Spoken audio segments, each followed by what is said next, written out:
ஒட்டஞ்சத்திரம் அருகே உள்ள கப்பல்பட்டியில் மகா காளியம்மன் கோவில் திருவிழா நடைபெற்றது. திண்டுக்கல் மாவட்டம் ஒட்டஞ்சத்திரம் அருகே உள்ள கப்பல்பட்டி கிராமத்தில் பிரசித்தி பெற்ற மகா காளியம்மன் கோவில் உள்ளது. இந்த கோவிலின் சித்திரை மாத திருவிழா நடைபெற்றதையொட்டி நேற்று செவ்வாய்க்கிழமை இரவு சாமி கிணற்றில் இருந்து கரகம் அலங்காரம் செய்து மேளதாளம் முழங்க கோவிலுக்கு எடுத்து வரப்பட்டு சிறப்பு பூஜை செய்யப்பட்டது.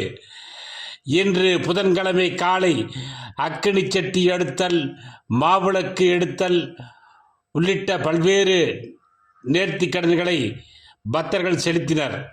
இதனைத் தொடர்ந்து அம்மனுக்கு பொங்கல் வைத்து கிடாய் வெட்டி சிறப்பு வழிபாடு செய்தனர்.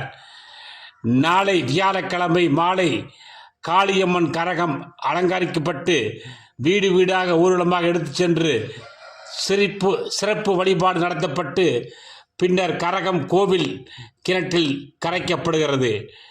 விழாவில் சுற்றுப்புற கிராமப்புறங்களில் இருந்து ஏராளமான பக்தர்கள் பங்கேற்று சாமி தரிசனம் செய்தனர். விழாவின் ஏற்பாடுகளை ஊர் பொதுமக்கள் செய்திருந்தனர்.